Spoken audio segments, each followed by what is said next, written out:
how is it investing for a Tanmay or for Samay? तन्मय तो ऐसा था कि you know more than me about this domain, I will trust you. So you felt that Delhi was better for that than a Bombay? Business owner के लिए नहीं, एक employ के लिए भी बहुत जरूरी है कि वो एक ऐसे इकोसिस्टम में रहे जहाँ पे वो अपने कलीग से रोज सीख पाए. What was one of the biggest problems that you saw that most of the Gen Z were making? ज्यादातर लोग जो अफोर्डेबिलिटी है उसको EMI को देख के जज कर रहे हैं. इंडिया में जितने भी ट्रेडर्स है, कई बार वो लोग दुबई जाते हैं, दुबई में लैम्बो हायर करते हैं, वो लैम्बो एक दिन में वो अलग अलग वीडियोस बनाते हैं और फिर वो वीडियोस में परफॉर्मेंस मार्केटिंग के एड्स चला के वो कोर्सेज बेचते हैं. No way. तो आप सिल्वर में इन्वेस्ट किया? सिल्वर एक बहुत ही वॉलेटाइल, बहुत ही स्पेक्यूलेटिव एसेट है और मैं इसे प्रूव कर सकता हूँ. So in this emergency fund, you were telling me कि ये कितना होना चाहिए? आईटी इंडस्ट्री के एम्प्लॉय के लिए 8 से 10 महीना, गवर्नमेंट एम्प्लॉय के लिए 3 महीना. आप कितने का घर या कितने की गाड़ी अफोर्ड कर सकते हो? How do you calculate that? घर का तो ऐसा है कि आपका जो भी एनुअल इनकम है पोस्ट टैक्सेस उसका 5 गुना. 1.5 लाख के पहले तो आज के दिन इंडिया में आप गाड़ी खरीदने का सोच ही नहीं सकते. What is your investment philosophy? My biggest asset is Ajman, you are doing this series on Instagram about, which city that you want to live in. And you were living in Mumbai and now 4 months back, 6 months back, about मेरे शहर में आए हो, दिल्ली में. हाँ जी. So what was the difference between living in the two cities? दोनों metros हैं, दोनों fast growing हैं. Do you think there was a huge difference in, the cost or the living between Bombay and Delhi? The cost though is not even comparable. Okay. Like Bombay में like a 600 square feet house in my area costed around 95,000 rupees a month. Here a 2,000 square feet house that I have costs around I think 45,000 So rupees. yay, 0.1 for Delhi. Yeah, it's extremely affordable. Delhi is extremely affordable. Commercial spaces here in Delhi are also not comparable. They are very, very affordable. So yeah, cost of living, everything else like food, cabs, petrol, गाड़ी, EMI, वो सारी चीज़ें तो same ही रहेगी. But housing rent and commercial rent, ये दोनों चीज़ें बहुत बड़ा डिफरेंस लाती है कोई भी न्यू एज स्मॉल कंपनी के लिए. And we are small, we are just 3-4 years old as a company. So you felt that Delhi was better for that than a Bombay? Yeah. But अगर आप और छोटी जगह पे जाते, आप उदयपुर चले जाते या इंदौर चले जाते, तो वहाँ पे वो और सस्ता हो जाता. So what's the debate between True. why not from Bombay to Indore? So हमारा जो YouTube चैनल का जो ऑडियंस है उसका सबसे हाईएस्ट व्यूअरशिप आता है दिल्ली से, जिसके वजह से हमारे ज़्यादातर शोज़ के लिए हमें हर 2 महीने में दिल्ली ट्रैवल करना ही पड़ता था. So this traveling was always happening. And then we one day realized कि why not move to the city where we are shooting the most. And Bombay में ऑफकोर्स काम होता है, बॉम्बे में ट्रैवल करो, जहाँ पे महंगा है वहाँ पे ट्रैवल करो, और जहाँ पे चीज़ें सस्ती है, ज़्यादा अफोर्डेबल है, वहाँ पे अपना बेस बना दो, क्योंकि ऑलरेडी वहाँ पे बहुत काम हो रहा है. Right. So that's why Delhi. So I think, and in your series, what is the amount that you would spend in Bombay versus a Delhi? Like, how would you do that comparison? Yeah, so I think in Delhi, a good life is possible in 1 lakh rupees, like a good house. And a good life is possible in 1 lakh rupees for one person. Okay. I am saying for me. अकेले रहना है, दिल्ली में रहना है, अकेला अपना घर खरीद, अपने घर में रहोगे, महीने का 1 लाख बहुत है. बहुत है. Okay. बहुत है. I am telling from my experience, since the day I have moved to Delhi, my salary is now 1 lakh rupees.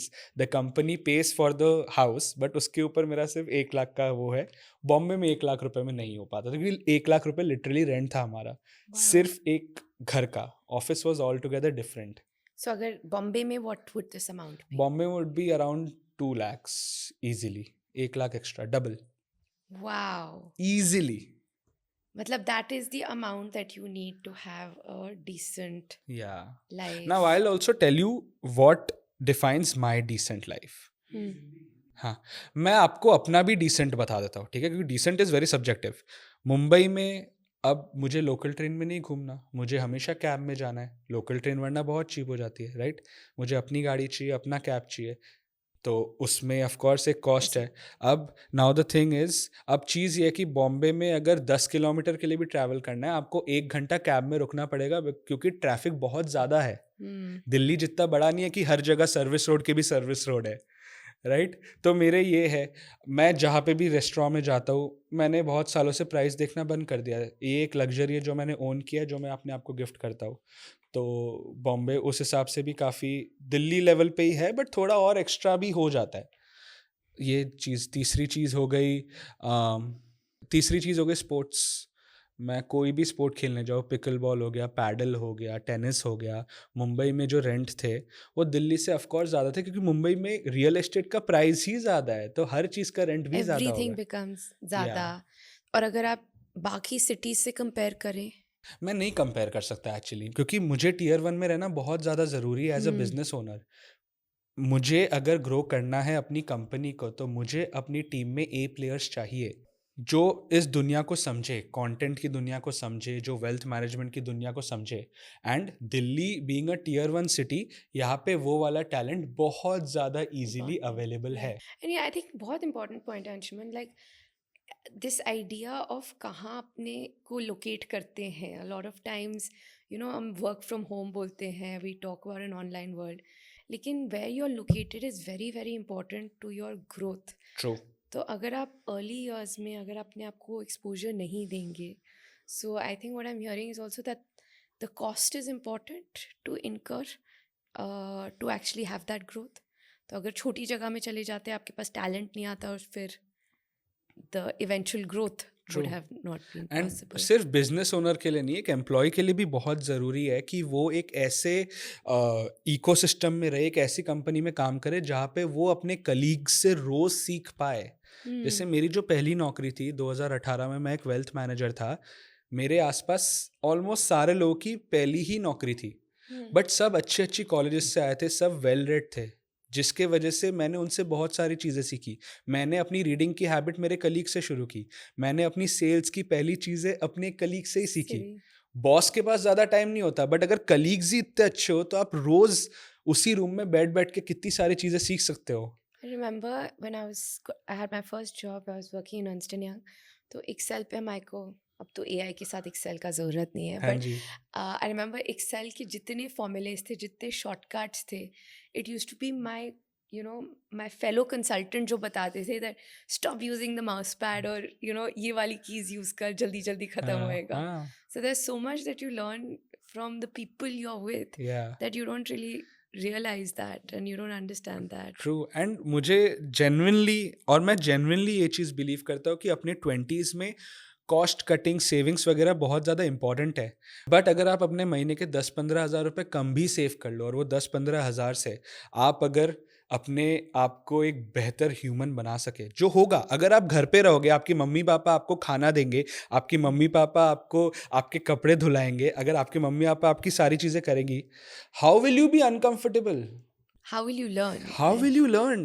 And it's very easy. नहीं नहीं, मतलब and मम्मी को भी लगता है मम्मी का खाना बेचारा हाँ, क्या करेगा, हाँ, लेकिन खुद पुश करना पड़ता बहुत है। ज़रूरी है। Anjuman, you've done hundreds of episodes of Fix Your Finance, हाँ जी। right? What was one of the biggest problems that you saw that most of the Gen Z were making जब आपने उनकी बैलेंस शीट या financial statement उठाए? 2-3 हैं, but जो सबसे पहले मेरे दिमाग में आ रहा है वो ये है कि आज के दिन ना ज़्यादातर लोग जो अफोर्डेबिलिटी है उसको एमआरपी के वजह से जज नहीं कर रहे, वो ईएमआई को देख के जज कर रहे हैं।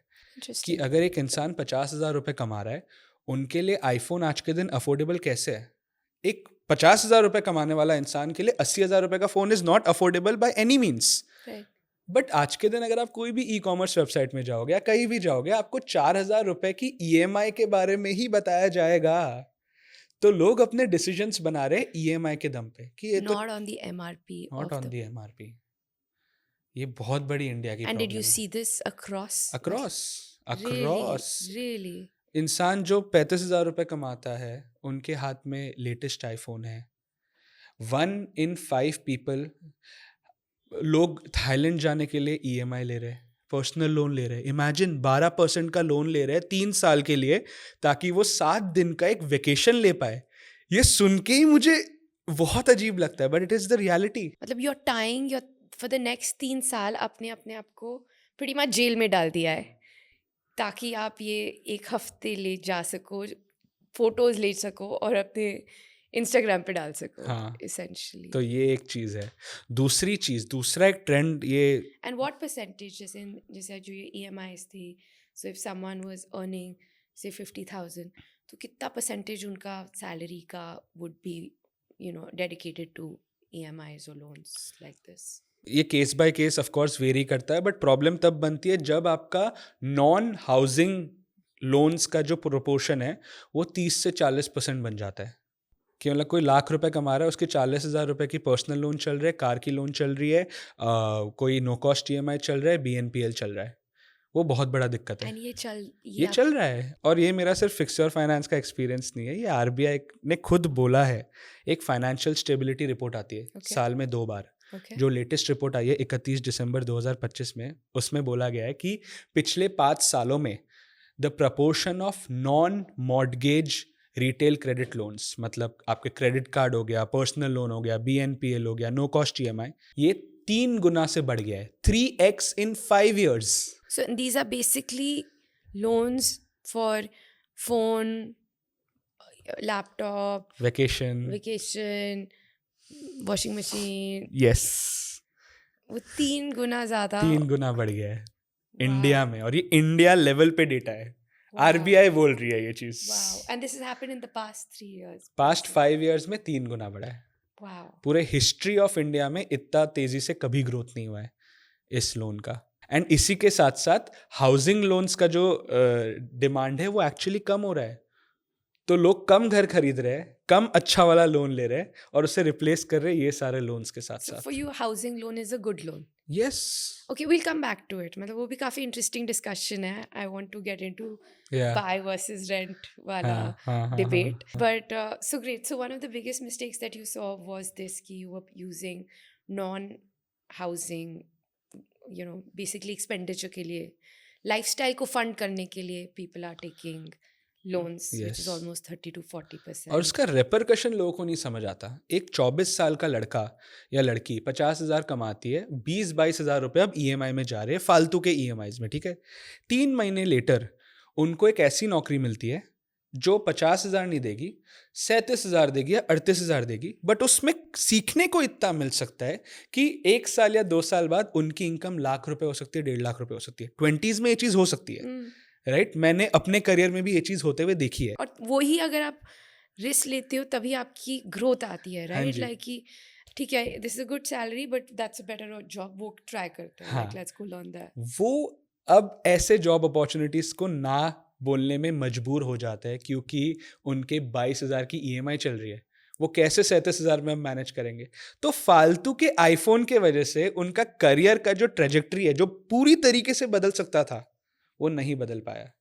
Because you didn't have the ability to take that risk and take that forward. So EMIs, what is the other big problem that you found in people's? एक बहुत यूनिक प्रॉब्लम है जो इंडिया में लोग डिस्कस नहीं करते. जब आप अपने मम्मी पापा के साथ रहते हो, है ना, और मम्मी पापा अगर अच्छा कमा रहे ऑलरेडी, ठीक है, तो कई बार जो बच्चे होते हैं ना, उनका जो लाइफस्टाइल होता है वो उनकी सैलरी से लिंक्ड होता ही नहीं है. जैसे फिक्स योर फाइनेंस में हमने बहुत सारे केसेस देखे जिसमें जो बच्चे होते हैं 32-33 साल के बच्चे लाख रुपए कमाते नहीं होते, बट मम्मी पापा के साथ ही रह रहे हैं. तो अब माँ बाप की आंखों में तो बच्चे ही है ना. तो मम्मी पापा घर का सारा खर्चा वर्चा देख रहे हैं. ठीक है, अब बच्चा जो है वो लाख रुपए कमाता है बट उसके पास 30 लाख की गाड़ी है. ठीक है, जिसकी EMI होगी 35 से 40 हज़ार. आईफोन जो है वो एकदम लेटेस्ट, वो भी 3 कैमरा वाला, वो भी 1 टेराबाइट वाला, जो लाख रुपए में ये सब अफोर्ड नहीं कर सकते. बट वो ये सारा लाइफस्टाइल इसलिए कर पा रहे क्योंकि जो उनका 1 लाख रुपए है उसमें कोई रिस्पॉन्सिबिलिटीज ही नहीं है. तो वो बहुत एक्स्ट्रावेगेंट लाइफस्टाइल कर लेते हैं and that is something which they can afford. But मैं उन्हें कई बार ये बोलता हूँ कि आप अपना पूरा पैसा स्पेंड मत करो. आप अपने लाख रुपए में से जो भी आपकी इनकम है, ऐसे केस में उसका 30-40% उड़ा दो. घूमो फिरो खाओ सब कुछ करो, बट जो बाकी का 50-60% है ना, उससे अगर आप सेव और इन्वेस्ट करोगे, 7-8 साल बाद जब आपकी एक्चुअल में रिस्पॉन्सिबिलिटीज आएगी, आएंगे। जब बच्चे बच्चे होंगे, तब अगर आप उनको भी सेम लाइफस्टाइल अगर देना चाहोगे तो आप दे पाओगे, बट इस रेट में आप नहीं दे पाओगे, क्योंकि अभी तो आपने सब कुछ लगा दिया है। लगा एंड दिया है। अगर बिजनेस ओनर के बच्चे हैं और अगर बिजनेस एक्चुअल में है, तो फिर ये स्टिल मैनेजेबल है। असली दिक्कत तब हो जाती है जब पापा 55-56 के हो, जॉब कर रहे, अच्छा कमा रहे, 60 में उनकी वो सैलरी बंद हो जाएगी, हम्म। फिर आपको ही देखना है, फिर आप वो लाइफस्टाइल कैसे मैनेज करोगे, फिर आप अपने बच्चे को सेम स्कूल में कैसे भेज पाओगे? But it's too late by the it's time to you've late. so lifestyle, EMIs, and in terms of corporate employees, क्या आपको टॉप 2 और 3 मिस्टेक्स दिखी जो वो करते थे? एक तो है, अब वो बहुत ज़्यादा सब्जेक्टिव है, बट कॉन्स्टेंटली स्विचिंग चल रही थी जॉब्स में, कांस्टेंट स्विचिंग।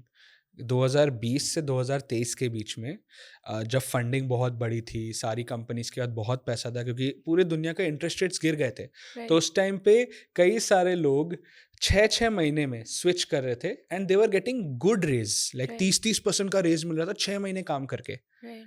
अब अर्ली 20s में अगर आप किसी कंपनी में काम कर रहे हो सिर्फ 6 महीने 8 महीने के लिए, श्योर आपको एक सैलरी का जंप मिल रहा है, बट आप सीख क्या रहे हो? 6 महीने में आप किसी कंपनी में कुछ भी नहीं सीख पाओगे। Right. तो आपकी सैलरी तो चली गई 12 लाख रुपए से 30 लाख रुपए, congratulation in just 2 years, Right. But in 2 सालों में आपने क्या सीखा है? और अगर आप नहीं सीखते हो, तो जब थिंग्स गेट टफ, जब इकोनॉमी में प्रॉब्लम्स Wow. आती है जो अभी आ रही है, आप सबसे पहले ले ऑफ होंगे। And then you're not going to be worth that amount. Not at all. So I'm seeing it from a like जो business point of view होता है. It's like कोई आपको सैलरी दे रहा है, but do you deserve it? Yes. क्या आप उतनी वैल्यू दे पा रहे हो उस बिजनेस ओनर को जितनी आप पैसे वापस ले जा रहे हो?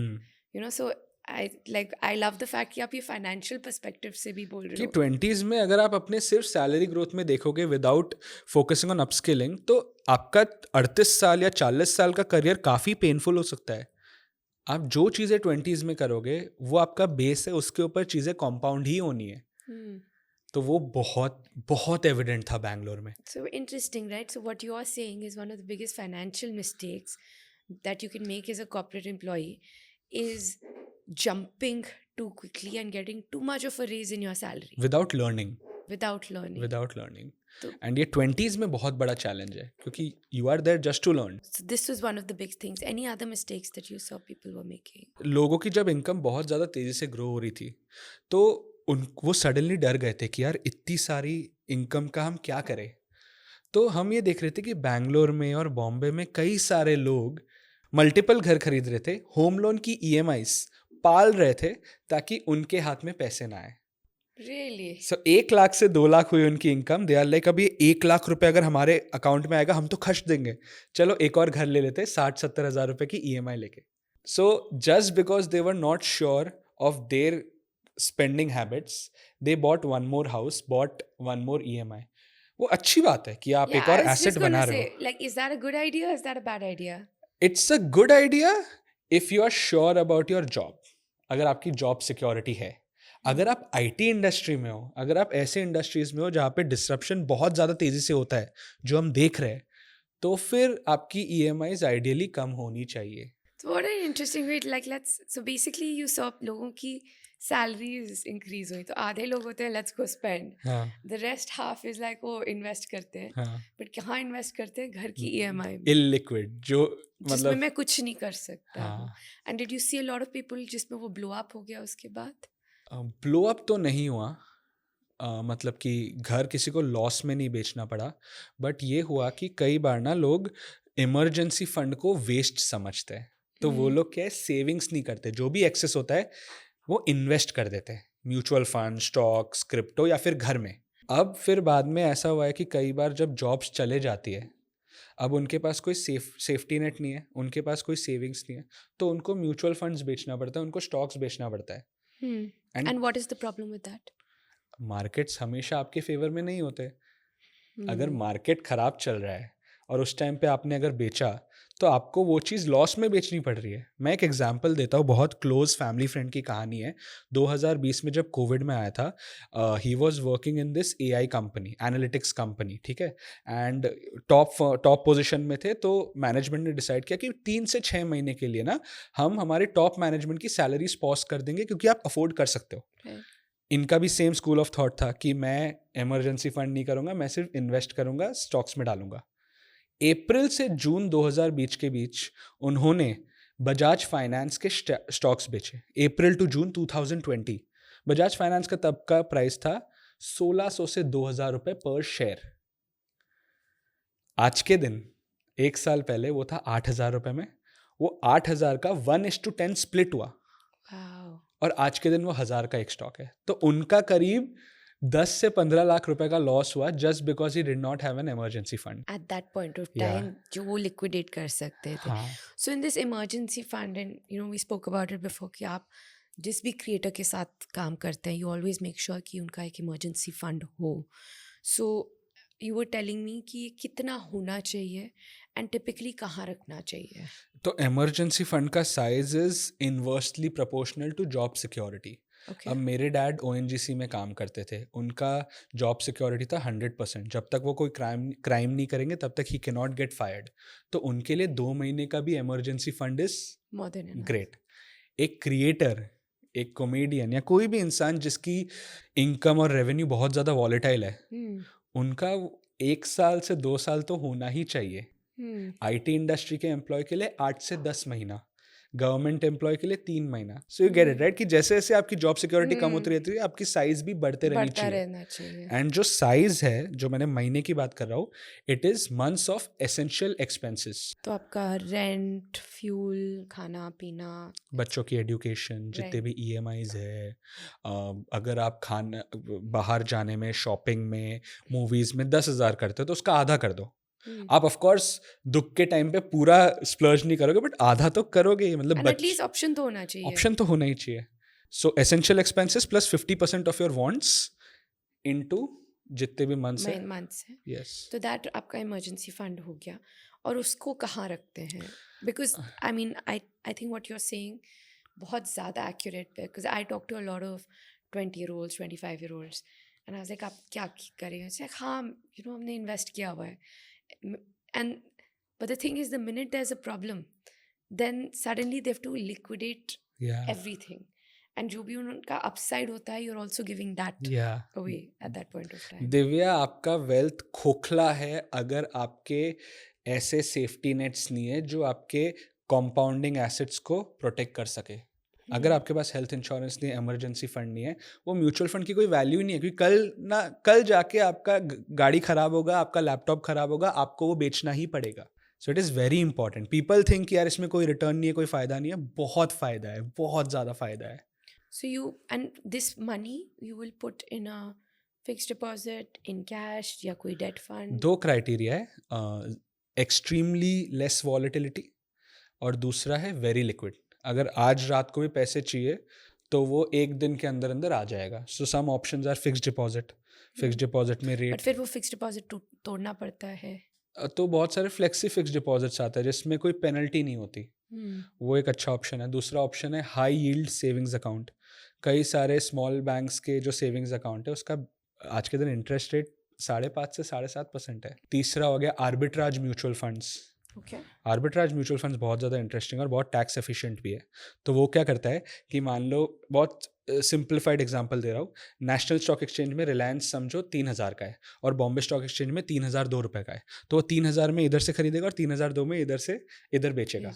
सो arbitrage in English means riskless profit. Profit. तो ऐसे छोटे छोटे ऐसे चीज़ें ढूंढ के आपको 7 से 7.5% का रिटर्न देगा और ये इक्विटी में आता है। तो इसका 1 साल बाद जो प्रॉफिट पे टैक्स है वो 12.5%। एफडी में 30% है if you are in the higher tax bracket. जैसे अभी आप कमोडिटीज में इन्वेस्ट करते हाँ हैं, जी। तो आप सिल्वर में इन्वेस्ट किया है? नहीं Really? नहीं, No way. सिल्वर मैं सच बताऊं, मैंने खुद सिल्वर में इन्वेस्ट नहीं किया। मेरे बहुत सारे क्लाइंट्स, उन्होंने बोला कि तू कर हमारे लिए, मैंने उनको किया। मैंने खुद का पैसा नहीं डाला सिल्वर में, मैंने गोल्ड ही लिया है और गोल्ड में हर बार हमेशा से ले रहा हूँ। So I have a question कि जब किसी पे मतलब ज़्यादा स्पाइक आता है तो क्या उसमें प्रॉफिट बुकिंग करते हैं? सिल्वर जैसे मैंने अपने क्लाइंट्स के लिए किया है, क्योंकि मुझे सिल्वर पे इतना भरोसा नहीं है। हुँ, सिल्वर एक बहुत ही वॉलेटाइल, बहुत ही स्पेक्युलेटिव एसेट है, और मैं इसे प्रूव कर सकता एक सिंपल डेटा पॉइंट से। 1985 80s में सिल्वर का एक बहुत क्रेजी रैली आया था कि हुँ, सिल्वर अपने बहुत ऑल टाइम हाई टच किया था। हुँ। उस दौरान का जो सबसे पीक था, क्या आप गेस कर सकते हो उस पीक में वो वापस कब गया था? उस पीक को कब क्रॉस किया? 1980s की मैं पीक की बात कर रहा हूँ, कब क्रॉस किया होगा? Now you're setting this up for me, but maybe 2000? No, at 25 more years, 2025. Really? Yeah, gold in 80s was less than 1000 rupees per 10 grams. 2025 में it was 1 lakh. So silver काफी स्पेक्युलेटिव है। फिर 2011 का भी एक high आया था, वो हाई 2024 में क्रॉस हुआ। तो it's not like volatile volatile, but long term में हमेशा high, that's not the case. It is very It speculative. keeps going up. Anyway, हमने थोड़ा पोजीशन लिया था, हाँ, तो I did profit book a little bit you have to, in silver. You then should. Even though उसके बाद वो और ऊपर चले गया, बट आई गॉट माय 50%। मैं लाइक ठीक है, माई बहुत अच्छी क्लाइंट्स, बात। All my clients are so happy, क्योंकि उस सिल्वर का जो 7-8% का एक्सपोजर था उनकी पोर्टफोलियो में, उसका उसके वजह से पूरी पोर्टफोलियो का जो XIRR है वो 4-5% से बढ़ गया। It has gone up. हाँ, but I did not make any money out. And also, you've invested with a lot of, famous content creators. So how is it investing for a Tanmay or for Samay? क्या experience रहा है आपका?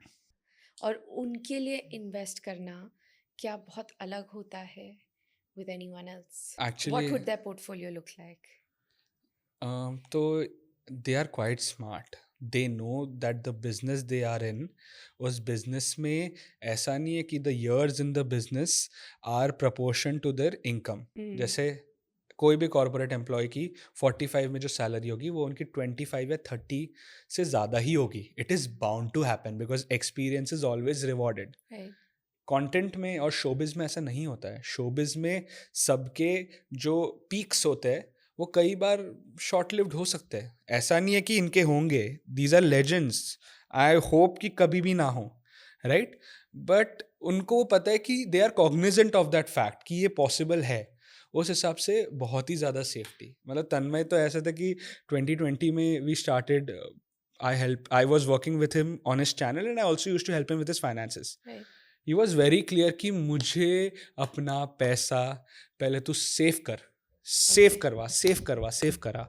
And the good part is I am also of the same thought process. Safety, safety, safety safety, safety safety, safety, तो safety. वो भी safety safety safety, some है also safety safety safety. And once that safety, पर उन वो some that was a conversation कि वो क्यों सेव कर रहे, इतना पैसा क्यों सेव कर रहे हो, समझाना पड़ा। But he is very open कि bro, you know more than this, you know more than me about this domain, I will trust you। समय का वैसा है, पूरा वैसा है। तन्मय का ऐसा है कि उनका खुद का भी एक्सपीरियंस है, like he is way more experience and way older than me. तो उनका ऐसा है कि मेरे ये थॉट्स है, तू अपना भी बताओ, चल let's meet somewhere but in the middle. Typically कहाँ वो इन्वेस्ट करेंगे अपना पैसा आफ्टर द इमरजेंसी फंड? बहुत सिंपल है, equity mutual funds, direct Indian stocks, direct US stocks, a bit in crypto. Simple, same दाल चावल, या सेम खाना पीना, कोई या it's nothing fancy, nothing it's fancy. Not fancy products etcetera that they are investing in. आपको पता है वॉरेन बफेट ने करीब 80 साल पहले इन्वेस्ट करना शुरू किया था। Do you want to guess? He is the most celebrated investor in the history of the world. Absolutely, उनका absolutely. आपको रिटर्न गेस करना है, एनुअल रिटर्न, CAGR बताइए कितना? 120%? Annual returns 20%? 19%। अगर एक इंसान जिन्होंने अपनी ज़िंदगी के 80 साल सिर्फ और सिर्फ पढ़ाई करने में और इन्वेस्टिंग को समझने के में लगाया है, और वो अगर 19% दे रहे हैं, तो 15% 14% में क्या बुराई है? एंड इंडियन मार्केट्स के तो म्यूचुअल फंड्स भी आज के दिन 18-19% दे रहे हैं, स्मॉल कैप तो कई सारे 20% दे And रहे हैं। that's more than enough to. I think what I'm taking away from this, Anshuman, is कि even the biggest creators, even the biggest people out there, वो भी सेम 3 चीज़ों में ही इन्वेस्ट कर रहे हैं, या बिकॉज़ वहीं पे इन्वेस्ट करने में या is the but maximum Divya, sense. इसमें पता है क्या है, इसमें फाइनेंशियल एडवाइजर का जो रोल है ना, हुँ, वो और उसका जो एथिक्स है वो भी बहुत इंपॉर्टेंट है। जैसे मैं उनको बोलता हूँ कि ब्रो, आपको ये सिंपल चीज़ें ही करनी है, you don't need to do anything fancy.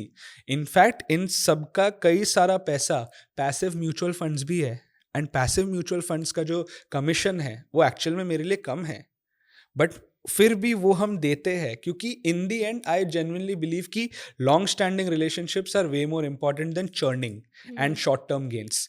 But अब अगर कोई ऐसा कोई आदमी आ जाए जो बोले आपको ये वाला पीएमएस लेने की ज़रूरत है सर, ये पीएमएस में बहुत सोफिस्टिकेटेड है, ये वाला आप एआईएफ में इन्वेस्ट करो, ये करो, वो करो। कई बार ये सारे जो फैंसी साउंडिंग इन्वेस्टमेंट्स है हुँ, उनके रिटर्न्स म्यूचुअल फंड से कम होते हैं। हुँ। PMS, most of the PMS in the country are not able to beat Nifty 500. But उनका fee structure क्या है? 20% of the profits and 1 to 2% of the investment की अगर आपके एसेट का तो एसेट जो डाला है वो ही कम हो गया, yeah, तो उस पे ग्रोथ क्या आएगी, क्या हाँ, मिलेगा? yeah, So again, simple is better, go simple is simpler, better. go better. And why? And I guess that's the problem, right? A lot of the financial advisors they are not rightly incentivized. True. Tell people that. So Hmm. typically जब आप advise करते हैं, what kind of model do you use? Model as in? What kind of advisory model would you use? I am a mutual fund distributor forever. So Right. हम लोग mutual funds में invest करते हैं, जो भी mutual funds में हम invest कराते हैं उसका एक प्रोपोर्शन, जो रेगुलर फंड का जो एक प्रपोर्शन है वो एसेट मैनेजमेंट कंपनी हमारे साथ शेयर करती है। अब अगर वो जो क्लाइंट्स है वो ग्रो या फिर ज़ेरोधा में डायरेक्टली उन म्यूचुअल फंड्स में इन्वेस्ट करते हैं तो उनको डायरेक्ट प्लान मिलते हैं, उसमें कमीशन थोड़ा कम है, Hmm. रेगुलर प्लान्स के थोड़े ज़्यादा होता है। जो डेल्टा होता है वो हमें दिया जाता है। So it's very transparent, it's very very clean, and very you know clean. exactly आप क्या कर रहे हो, और क्या मैं नहीं उनको कर रहे हो. बोलता हूँ कि ये एक्स्ट्रा है वो मैं दे रहा हूँ, but then it's justified because I am not just their investor, I am their CFO। You're अगर actually planning कि कैसे क्या कर रहे हैं, उनकी सेविंग्स क्या है, कोई क्या अगर नहीं. गाड़ी खरीद रहा है, गाड़ी खरीदने का बेस्ट लोन का इंटरेस्ट रेट, कौन से टाइप का लोन लेना है, घर खरीदना है, कितने का घर अफोर्ड कर सकते हो at any point of time, most of my clients have access to me. वो कॉल कर सकते हैं, they can drop in a message. So I mean that's actually a very interesting conversation, right? कि आप कितने का घर या कितने की गाड़ी अफोर्ड कर सकते हो. How do you calculate that? घर का तो ऐसा है कि आपका जो भी एनुअल इनकम है पोस्ट टैक्सेस उसका 5 गुना।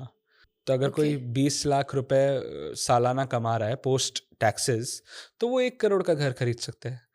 अगर ये मैथ बैठता है, अगर वो 5x के अंदर उनका बजट है तो फिर उनकी जो EMI होगी that will not exceed 30% of their total income. तो 1 लाख का 30,000 आप EMI में जा हाँ, रहा है. उसके बाद आपके बाकी खर्चे के लिए भी आपको पैसा चाहिए, इन्वेस्टिंग के लिए भी पैसा चाहिए। 30% is a safe number. So 5 times of your annual income या is your house. तो I said I'd talk about it. Let's pick this up now. कि घर खरीदना चाहिए या नहीं. And you had given a very interesting statistics when we started कि आज के दिन property prices बहुत ज़्यादा बढ़ गए हैं as compared to what existed when we were younger या हमारे parents के time में. Does it even make financial sense today to buy a house जबकि there are so many options available to rent? But rentals भी तो बहुत तेज़ी से ग्रो हो रहा है। आप गुड़गांव में देख लीजिए, आप बॉम्बे में देख लीजिए, the rentals are also increasing by 8 to 10%। तो आज जिस घर की कीमत 50,000 रुपये रेंट वाइज, ठीक है, उसकी 10 साल बाद कितनी हो जाएगी? 10 साल बाद करीब 1,20,000 1,30,000 हो जाएगी। अब आप सोचो, आप 55 साल के हो, आप 60 साल के हो, आप रिटायरमेंट का प्लानिंग कर रहे हो। Can you ever stop working if you have a rent of 2 lakh rupees per month? क्योंकि ईएमआई जो है, ईएमआई पूरे 20 साल के लिए सेम है। बट जितने भी ये हॉट मार्केट्स है इंडिया में, गुड़गांव बोल दो, दिल्ली बोल दो, आप बॉम्बे बोल लो, वहाँ पे रेंट्स 8 से 10% से बढ़ रहे हैं। तो उन्हीं सेम 20 साल में आपका 50,000 का जो रेंट है वो बन जाएगा करीब 2 लाख रुपए। कि आपकी कितनी सैलरी होनी चाहिए जब आप डिसाइड करो कि यू नो व्हाट मैं गाड़ी खरीद सकता हूँ? 1.5 लाख के पहले तो आज के दिन इंडिया में आप गाड़ी खरीदने का सोच ही नहीं सकते, क्योंकि चीज़ें बहुत महंगी हो गई है। Like a Wagon R today cost 8 lakh rupees. Wow. बहुत महंगा हो गया है तो वैग। अगर आपके पास 1.5 लाख नहीं है, डू नॉट थिंक अबाउट। सोचो ही मत, आपको मिलेगा ही नहीं। अगर आपकी सही में ऐसे ख्वाहिश है कि नहीं मुझे ऑल्टो वैगनार नहीं चाहिए, मुझे थोड़ा सा खरीदना है उससे महंगा, तो आज के दिन एक हैचबैक भी आपको 10-12 लाख की मिलेगी। और ये जितनी भी कॉम्पैक्ट एसयूवीज है, ये कॉम्पैक्ट एसयूवीज इंडिया के मार्केट में बनाया ही इसीलिए गया है क्योंकि गाड़ियाँ बहुत महंगी हो गई है, एंड कोई भी 15 लाख रुपए देगा नहीं हैचबैक के लिए।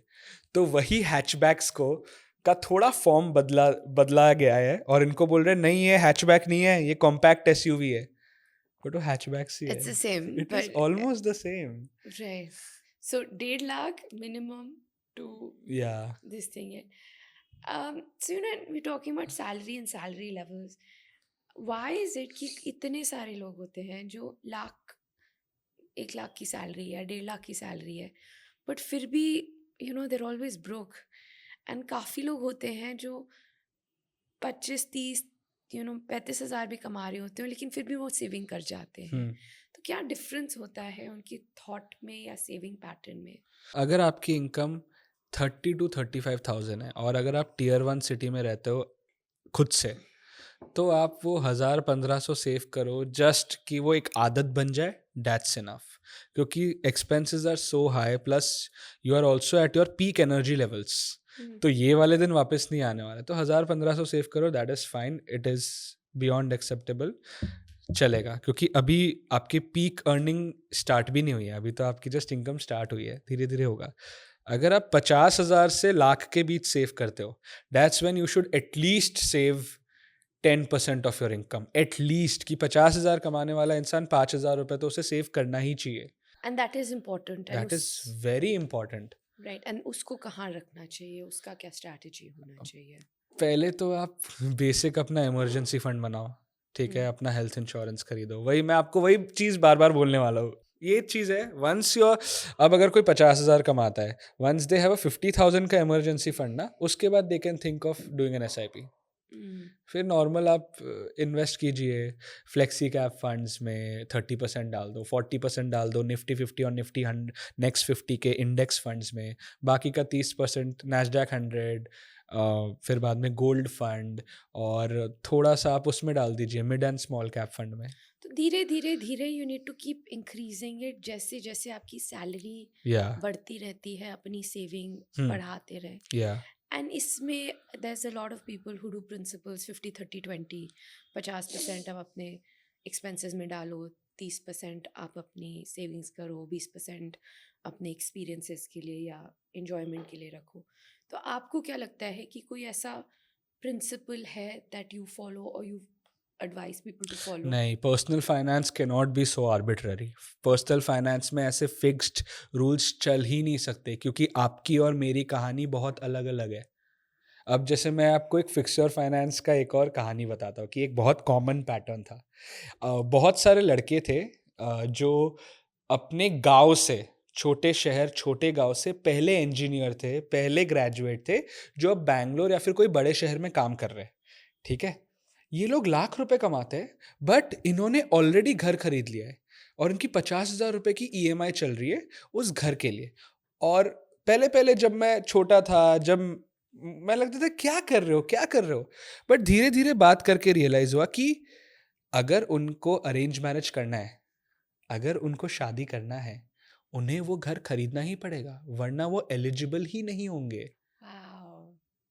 तो क्या उसमें फिर मैं उन्हें बोल सकता हूँ नहीं यार ये घर गलत है, तुम्हें 50-30-20 करना चाहिए? वो सेंस ही नहीं बनता, क्योंकि वो घर के बिना उनका फ्यूचर ही कुछ नहीं है। उनको लड़की नहीं मिलेगी, शादी नहीं होएगी, आगे लाइफ नहीं बची, बच्चे नहीं हाँ, होएंगे, कोई लेगेसी नहीं बनेगी, कुछ भी नहीं होगा। प्लस पेरेंट्स भी गांव में रहते हैं, पेरेंट्स के पास वो गांव वाला ही घर है, तो उनका भी एक प्रेशर है कि यार जल्द से जल्द, जब पेरेंट्स जब जिंदा है, जब पेरेंट्स अभी जवान है, तभी उनको एक घर का सुख दे देता हूँ, आगे जाके तो खुद के लिए पूरी जिंदगी है जीने के लिए।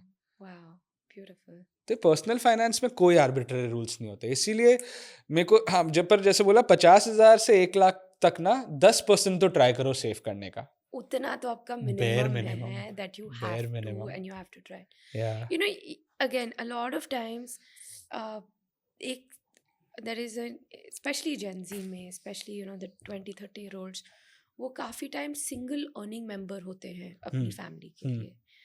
So I know this is a little bit of a tricky question, but क्या पॉसिबल है for someone to create wealth जब वो पूरी अपनी फैमिली के एक्सपेंसेस मैनेज कर रहे हैं? पॉसिबल तो है, but it gets tough. Possible तो है अगर आपका फैमिली सपोर्ट नहीं भी है, अगर आप एक कोई बिजनेस बना लेते हो, या फिर अगर आप बहुत ज़्यादा मेहनत करके एक बहुत अच्छी इनकम जनरेट कर पाते हो, तो सारे खर्चे के बाद भी पॉसिबिलिटी है कि आप एक वेल्थ बना पाओ. But it's going to be very very difficult आज के दिन में, क्योंकि आज के दिन चीज़ें बहुत महंगी है. मतलब why is it so important to invest, Divya? Because अगर आपका पैसा 12-11% से ग्रो नहीं कर रहा, तो उसकी परचेजिंग पावर ही गिर जाएगी. इन्फ्लेशन इतना ज़्यादा हाई है. रीट आप इंडिया के एक्चुअल नंबर्स मत देखो, 5-6%, वो तो आपका तेल वगैरह पे है. अगर आप गाड़ी खरीदने जाओगे, गाड़ी का कॉस्ट ऑलमोस्ट 8 से 10% इन्फ्लेशन है on an average. Vacation packages के कॉस्ट 10% एवरेज इन्फ्लेशन है. मेडिकल इन्फ्लेशन, हॉस्पिटलाइजेशन 12 से crazy. 13%. उसके बाद schools, CBSE English medium schools, 10% से ज़्यादा का इन्फ्लेशन है. दो बच्चे तो फिर इट्स गॉन, you're done. तो सिंगल इनकम में पॉसिबल डेफिनेटली है, but it's going to be either a very tough ride कि आपके अपने ख्वाहिशें बहुत ज़्यादा आपको दबाने पड़ेंगे, या फिर दूसरा आपको कुछ business, you have to own a piece of something. To actually grow. This comes to the second question, and I think a lot of 20-year-olds, 30-year-olds का एक हमेशा क्वेश्चन रहता है कि जॉब करें या बिजनेस करें. एंड आई थिंक इंडियंस, हमारी नस नस में एंटरप्रेन्योरशिप छुपी हुई है. You know, we would much rather own अपना ठेला than really do a job. So again, for wealth creation, क्या जॉब से वेल्थ क्रिएशन हो सकती है, या क्या एक बिजनेस चालू करना एक बहुत इम्पोर्टेंट एस्पेक्ट है वेल्थ क्रिएशन के लिए? वेल्थ क्रिएशन एक साधारण सैलरी के साथ बन सकता है, बट टाइम लगेगा. बट आप कभी भी एक लैम्बोर्गिनी नहीं खरीद पाओगे जॉब से. ये मुझे बहुत 100% मैं फर्म बोल सकता हूँ कि कोई भी इंसान जो जॉब करता है, वो अपने लैम्बोर्गिनी चलाने वाली उम्र में लैम्बोर्गिनी खरीद नहीं पाएगा. आई लव दैट, लैम्बोर्गिनी वाली उम्र उम्र में में. अब 55-56 तक तुम आप एक कंपनी के चीफ मार्केटिंग ऑफिसर बन जाओगे, आपकी तनख्वाह हो जाएगी 4-5 करोड़, तब आप खरीद भी लोगे. वैसे तो इंडिया में 4-5 करोड़ कमाने वाले employed individuals must be less than 10,000, 100%. But अगर आप 56 साल में वो लैम्बोर्गिनी खरीद भी लोगे, तो वो आपको उतना मजा भी नहीं आएगा, और वो that wouldn't be a good visual also. That's so sad, but yeah, okay. सो या तो वैसा टाइप का अगर आपको वेल्थ बनाना है कि आपको वो बहुत एक्सपेंसिव घर खरीदना है, बहुत एक्सपेंसिव गाड़ी खरीदनी है, तो आपको वो रिस्क लेना पड़ेगा और आपको बिजनेस करना ही पड़ेगा. बट बिजनेस में ना बहुत ज़्यादा सर्वाइवरशिप बायस है. Right. हमें सिर्फ और सिर्फ सक्सेस स्टोरीज दिखती है. जी. You know, I've read this somewhere and I genuinely believe in this. Is to be a successful business owner, you need to be a cockroach. Please explain. You need to be able to survive. Charlie Munger एक चीज़ कहते हैं, all magic with businesses happens at scale. Right. और वो मैं genuinely believe करता हूँ. जो longevity वाली बात है, मैं 100% रिलेट करता हूँ. जो सबसे बड़ा रीज़न है हमारा बॉम्बे से दिल्ली शिफ्ट होने का, वो ये था कि हमें नहीं पता अगले 1-2 साल में कंटेंट क्रिएशन या फिर वेल्थ मैनेजमेंट एआई की वजह से कितना डिसरप्ट होगा. तो हमें अपने फिक्स्ड कॉस्ट सबसे पहले कम करने हैं, ताकि हम सोच पाए खुले दिमाग से कि हम इसे कैसे नेविगेट करेंगे. So that you can survive. या सर्वाइव, ओनली मतलब सर्वाइवल. it's not कि मैं 2 साल में कितना बढ़ जाऊंगा, but first make sure कि मैं 2 साल survive करूंगा. Survive कर लूंगा तो growth तो आ ही जाएगी. कुछ निकाल ही कुछ लेंगे, तो कुछ hopefully, निकाल ही touch wood, लेंगे. हाँ. We're going to take this out. You know, now I just want to talk about this whole psychology of money, जो हमारा एक maybe inbuilt system है, mindset है. So I think I want to ask you this is, do you feel कि आज के दिन जो हमारे पेरेंट्स हैं, या इस जनरेशन के जो ओल्डर जनरेशन है, they are not qualified to teach them about financial planning or investing? Financial planning तो मुझे आई एग्री विथ यू कि आई थिंक हमारे पेरेंट्स को इन्वेस्टमेंट्स और फाइनेंशियल प्लानिंग के बारे में इतना अवेयरनेस ही नहीं था उस टाइम पे, इतना नॉलेज एक्सेसिबल ही नहीं था कि उनके पास वो नॉलेज हो। क्योंकि आप सोचिए ना कि 10 साल पहले भी आज हम और आपके पेरेंट्स चीज़ें कहाँ से खरीदते थे? हम बैंक्स के पास जाते थे, हम एजेंट्स के पास जाते थे और वो जो बोलते थे हम सुन लेते थे। अब फाइनेंशियल इंस्टीट्यूशंस के लिए वो बेनिफिशियल है कि सामने वाले इंसान को कम पता हो ताकि वो उनकी जो कमीशंस है और उनके फीस है उसको कम क्वेश्चन करे। आप जितना कम किसी चीज़ के बारे में जानते हो, आप उतना सामने वाले को ट्रस्ट करोगे और उतना उसको पे करने के लिए तैयार होगे। उसकी वैल्यू उतनी ज़्यादा हो जाती है। हाँ जी। तो वो वाली चीज़ में तो पेरेंट्स, मुझे तो जेन्युइनली लगता है कि अ, वो चीज़ में हमारे पेरेंट्स, ज़्यादातर पेरेंट्स इक्विप नहीं है। लाइक मेरे पेरेंट्स के केस में भी सेविंग्स वाला माइंडसेट था, गोल्ड खरीदने का माइंडसेट था, एफडी खरीदने का माइंडसेट था, बट इन्वेस्टमेंट एसेट्स के बारे में मेरे पेरेंट्स को ज़्यादा इन्फॉर्मेशन नहीं थी। बट उनमें ये विजडम थी कि आज तू अगर 100 रुपये कमाता है तो तुझे इतना रुपये तो सेव करना ही पड़ेगा। उनमें ये बहुत क्लियर था, उन्होंने मुझे ये सिखाया कि when can you actually afford something. तो ये वाला जो विजडम है ऑफ एक्सपीरियंस, उन्होंने मुझे इमरजेंसी फंड का इतना मतलब समझाया है। So, but I'll take this a little bit further. Yes. कि they'll tell you कि अब तुम afford कर सकते हो. But isn't there almost this feeling of guilt with spending money? आप उसको मिडिल क्लास ट्रैप बोल दो, मिडिल क्लास माइंडसेट बोल दो, लेकिन माइंडसेट ये हमेशा होता था कि कुछ नया खरीदना मतलब कुछ, True. It was linked with guilt. True. You know, Diwali पे नए कपड़े, नई गाड़ी तो इस पर्टिकुलर दिन पे, it was always linked with guilt. It wasn't something that was encouraged, right? Savings कर रहे हो, गुड चाइल्ड, गुड बॉय। तो this good boy bad boy mentality आज के दिन भी, is that also somewhere ingrained into us कि जब हम सेव करते हैं then we are good, जब हम स्पेंड करते हैं तो एक इनहेरेंट गिल्ट आता है। हमारे माँ बाप के टाइम पे तो ये बहुत ज़्यादा जायज़ है क्योंकि उन्होंने अपनी ज़िंदगी में 2 से 3 वॉर देखे हैं, उन्होंने अपने प्राइम मिनिस्टर को मरते हुए देखा है, उन्होंने फैमिन भी देखा है, उन्होंने हमारे पूरे इकोनॉमी को एकदम डूबते हुए देखा है और फिर उसको लिबरलाइज होते हुए देखा है। तो जो 90s तक का जो इंडिया था, वो बहुत यंग इंडिया था। लाइक 1947 से 1999 we were just a new baby. तो उस बेबी में बहुत सारे संघर्ष हुए थे जिसकी वजह से हमारे पेरेंट्स के टाइम पे इंडिया का जो सर्कमस्टेंस है वो काफ़ी चैलेंजिंग था। तो उनके दिमाग में वो गिल्ट रहेगा कि यार कल अगर मैंने गाड़ी खरीद लिया बट परसों अगर किसी कारण से राशन ख़त्म हो गया, तो अगर कोई इकोनॉमिक क्राइसिस आ गया तो उनके दिमाग में वो डर होना बहुत जरूरी है। Guilty, right? वो गिल्ट है to you know spend and like जब आई ऑलवेज से कि wealth needs to flow, but हमारा माइंडसेट है to hoard and we are not encouraged to actually spend, you know, either on ourselves and more importantly in our own growth. School या college में जितना हो गया उसके बाद की, और एक्चुअली दैट रिच माइंडसेट कहीं ना कहीं मिसिंग है। 100%। लाइक द फैक्ट दैट अगर किसी चीज़ में 100 रुपये डाल के आपके 1 घंटे बच रहा है, ये जो इक्वेशन है कि सेविंग, ये जो equation of spending money to save your time, वो इंडियंस के लिए काफ़ी ज़्यादा एक एलियन टॉपिक है कि क्या नहीं, हम जाएंगे 10 किलोमीटर दूर 50 रुपये बचाने के लिए, भले उसमें 5 घंटे लगे। तो वो वाला माइंडसेट जो है ना, दैट इज़ पुअर माइंडसेट। और वो पुअर माइंडसेट कई बार आपके पास सर्कमस्टांसेस की वजह से भी होता है। So what is the difference between a rich mindset and a poor mindset, and इसको कैसे चेंज कर सकते हैं? फर्स्ट तो of course you invest your money regularly to save up your time and mental bandwidth.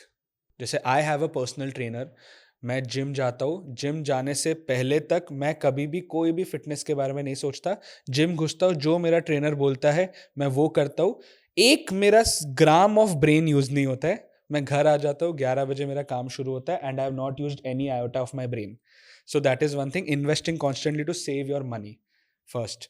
So you did that क्योंकि you wanted to save your brain space, कि मुझे या ये नहीं सोचना कि एक्सरसाइज करना है, क्या रैप करना है, कल क्या किया था. कुछ भी नहीं. But I have made sure कि कोई ये सोच रहा है मेरे लिए, हम्म. टू मेक श्योर कि मेरी fitness is manage maintained and I will keep getting physically या fitter. Yeah. Second thing is spending money on comfort over impressing other people who don't care about you. जैसे I would at as a 20, आज के दिन 28 साल की उम्र है मेरी, मैं अब ऐसे जूते पहनूंगा जो शायद अगली होंगे, बट उसका वो जंप बहुत अच्छा है, उसका फील बहुत अच्छा है, और वो जूता दूर से देख के लोग लगेगा क्या जूता पहना है, बट मुझे बहुत मजा आ रहा है. क्योंकि मुझे वो गेम ही नहीं खेलना जहाँ पे मैं लोगों को ये सिग्नल करना चाहता हूँ कि देखो मेरे पास कितना पैसा है. क्योंकि ये जो गेम है ना, वो गेम नेवर एंडिंग है. आज के दिन में शायद एक महंगा आईफोन से मेरा सर्कल मुझसे इम्प्रेस होगा. 5 साल बाद जब मेरी तरक्की होगी, जब मैं नए लोगों से मिलूंगा, तब वो नया आईफोन इम्प्रेसिव नहीं होगा, तब मुझे एक नई गाड़ी खरीदनी पड़ेगी उनको इम्प्रेस करने के लिए. 15 साल बाद इक्वेशन और बदल जाएगा, मैं शायद 10 लाख रुपए का एक डॉल खरीद लूंगा या फिर NFT खरीद लूंगा. तो ये गेम नेवर एंडिंग है लोगों को इम्प्रेस करने वाला. So rich people actually spend money on comfort and on actually their own joy over किसी और को impressing इम्प्रेस करना. others. Yeah. आई मीन जो पहले होता था कि शादी, लोन लेके आप शादी कर रहे हो, लोन लेके लोगों को दिखा रहे हो, I think that needs to Yeah. Change. जैसे अगर आप कोई भी डिजाइनर ब्रांड देख लो, उनके सबसे सस्ते जो कपड़े होते हैं वो होते हैं जिसमें बड़ा सा उनका लोगो लिखा हुआ होता है. Interesting.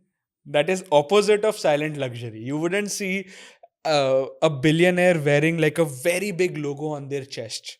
I mean, if you look at the biggest billionaires, वो सब अपना काला टी-शर्ट पहन के हर जगह जाते हैं, हाँ जी, राइट? हाँ जी. उन्हें कोई ज़रूरत नहीं होती कि वो कौन सा ब्रांड पहन रहे हैं, क्या नहीं पहन रहे हैं. हाँ, तो ये हो गया दूसरा. तीसरा difference rich versus poor mindset ये कि मेरा टाइम आज के दिन जिस भी काम में जा रहा है, वो मुझे शायद आज पैसे नहीं बनाएगा, बट 5 साल बाद मेरे पास इतना नॉलेज, विजडम और कनेक्शन होगा कि वो मेरे लिए बहुत ही ज़्यादा कंपाउंड करके पैसा बनाएगा. Interesting. Explain this a little bit more. So like we have an insurance business, ठीक है, Right. जहाँ पे we help our audience buy better health insurance and term insurance plans. India में आज के दिन बहुत इंश्योरेंस एजेंट्स है, बट इंश्योरेंस का पूरा सर्विस ब्रोकन है. यहाँ पे बहुत सारे लोग जो प्रोडक्ट्स बेचते हैं, वो प्रोडक्ट्स से उनके कमीशन बढ़ते हैं, लेकिन कस्टमर की हेल्प नहीं होती है. और तो जब हम इस एक्चुअली कुछ हेल्थ इमरजेंसी होती है तो आपकी पे आउट्स नहीं होते, पेमेंट नहीं होती है, हॉस्पिटल नहीं लेता, हाँ जी. Etcetera etcetera. जैसे 18,000 करोड़ के क्लेम्स इंडिया में आज के दिन रिजेक्ट हुए क्योंकि टर्म्स एंड कंडीशंस ज़्यादा ब्रूटल थे. अब वो टर्म्स एंड कंडीशंस एजेंट को समझाना ज़रूरी है, बट वो एजेंट नहीं समझाता कि आप ले लो सर, ये बहुत अच्छा है, ये बहुत अच्छा है, 50 लाख का हेल्थ इंश्योरेंस है. बट वो 50 लाख का जो हेल्थ इंश्योरेंस है, उसमें कैंसर पे लिमिट लगी हुई है 5 लाख की. तो जब वो कल कैंसर का उनका हॉस्पिटलाइजेशन होता है, उनको खुद अपने पॉकेट से पैसे देने पड़ते हैं. तो ये बहुत बड़ा इशू है. तो इसलिए हमारी एक इंश्योरेंस कंपनी. अब इंश्योरेंस में ऐसा होता है कि जब हम किसी एक कस्टमर को लाते हैं, ठीक है, तो हमारी पूरी टीम है उनके साथ 30 मिनट के, उनके जितने उनके डाउट्स है वो सारे डाउट्स सॉल्व करते हैं, सब कुछ करते हैं. जो हेल्प चाहिए, जो उनका बजट है, उसमें हम उन्हें बेस्ट प्लान्स देने की कोशिश करते हैं. अगर उनको हमसे नहीं खरीदना, फिर भी हम हेल्प करते हैं. ठीक है. तो कई बार ऐसा होता है कि हमारे बहुत सारे ऑडियंस हमारे 30 मिनट का कॉल लेते हैं और फिर अपने दोस्त से ले लेते हैं या किसी और से ले लेते हैं. We are okay. Why are we okay? क्योंकि अगर हम एक कस्टमर को एक बार हेल्थ इंश्योरेंस प्लान बेचते हैं, तो जब तक वो हेल्थ इंश्योरेंस रखेंगे, तब तक हर प्रीमियम का हमें एक छोटा हिस्सा मिलेगा. So it's a long term it's a game. Long term game. तो आप 100 लोगों से बात करके एक भी मान जाए तो ठीक है. हाँ. And may be the other people जिससे आपने बात की थी, शायद आपका प्रोडक्ट ना खरीदे, but they might come back. Yeah, they might come back. You know, they might come back and Yeah. engage with you. Yeah. And they might do something else Yeah. with you. इसीलिए India में कितने सारे top creators है, influencers है, जो comedians है, जो मेरे पास आते हैं, हम लंबी लंबी बात करते हैं, वो बहुत सारे चीज़ें पूछते हैं, and I am always happy to help without any expectation, because I genuinely believe कि अगर वो मेरे साथ ट्रांजैक्ट ना भी करे, वो किसी और को रेकमेंड कर देंगे, कुछ ना कुछ तो निकल ही आएगा, हम्म। और कुछ नहीं तो एक वो गुडविल आएगा. क्रिएट होती है that Yes. you can't quantify it today, but eventually Yeah. it compounds. Yeah.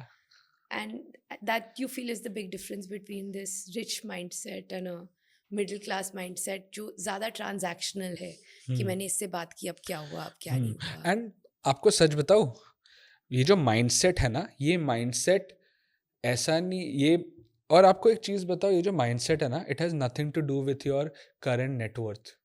The person with the lowest net worth can also have a rich mindset which will eventually help them grow, and a person with a lot of money today can actually have a poor mindset and then end up losing everything that they're going to do. So अगर कोई भी ये video देख रहा है, ये मत सोचना कि आज आप मिडिल क्लास इसीलिए आपके माइंडसेट की वजह से. अगर आपका माइंडसेट सही हो, आगे जाके चीज़ें ठीक हो जाएगी.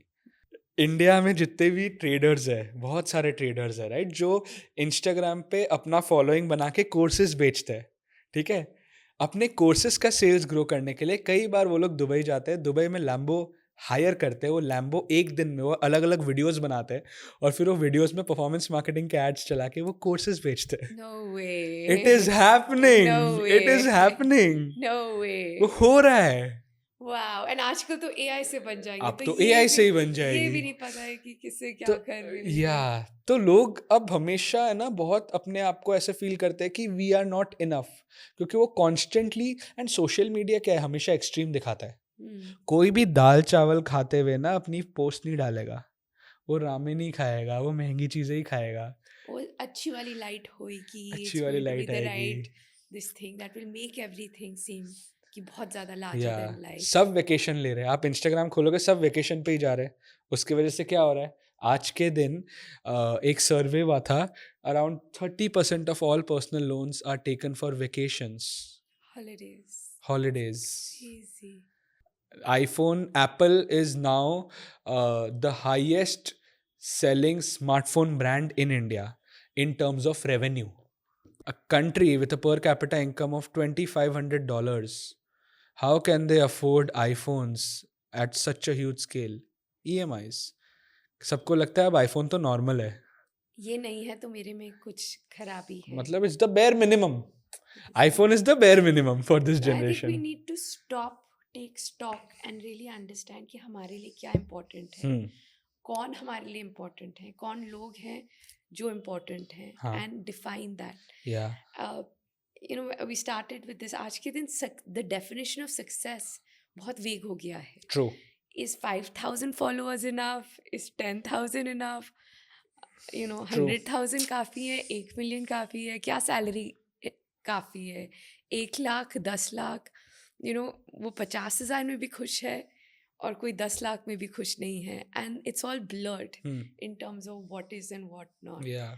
And you know, I think ultimately answer आपको अंदर से ही आएगा. True. आपको वो definitions खुद बनानी पड़ेगी versus going out and looking for and them. I think उसके लिए ना you have to be sure of yourself. आपकी जो एकदम inherent insecurities है उस पर आपको काम करना पड़ेगा. जब तक उस पर काम नहीं होगी तब तक आप constantly दूसरों को impress करने के लिए चलोगे, क्योंकि आपको पता ही नहीं है कि आपको क्या खुश रख रहा है. So that is very important. So Anshuman, I'll do a quick rapid fire with you. Yeah. Let's go. Should a 20-year-old get a credit card? No. When should you buy term insurance? If you think you will have responsibilities anytime in the future, then get it as soon as possible. Sooner the better, because it will be cheaper. 50,000 रुपए in a high income city like Delhi या 30,000 in a low income city? 50,000 रुपए in a high income city with better opportunities. क्योंकि we spoke about it, growth ज़्यादा मिलेगी आपको वहाँ पे. Emergency fund पहले बनाए या इंश्योरेंस पहले खरीदें? हेल्थ इंश्योरेंस तो डे 1 में ही ले लेना चाहिए. No choice. नो हाँ, question, no no choice. choice, no questions. एक फाइनेंशियल एडवाइस जिससे आप डिसएग्री करते हो. You can live on rent forever. And we spoke about this. Yeah, We spoke about yeah. this. एक money habit that changed your life.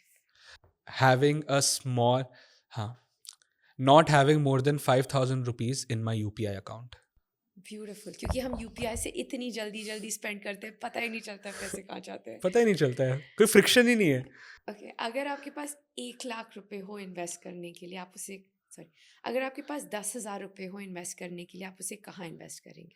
I would not tech stocks के लिए तो budget ही नहीं है, तो म्यूचुअल फंड्स लूंगा. 40% किसी flexi cap fund में डाल दूंगा, 40% किसी लार्ज कैप फंड में डाल दूंगा, इंडेक्स फंड. बाकी 20% में नैस्डैक 100 इंडेक्स में डाल दूंगा. 1 लाख, सेम 10 लाख, थोड़ा गोल्ड डाल दूंगा.